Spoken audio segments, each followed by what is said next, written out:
காட்டவா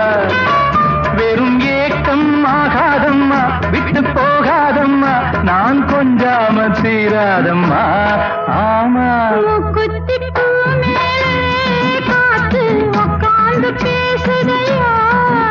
அது உட்கார்ந்து பேசையிலே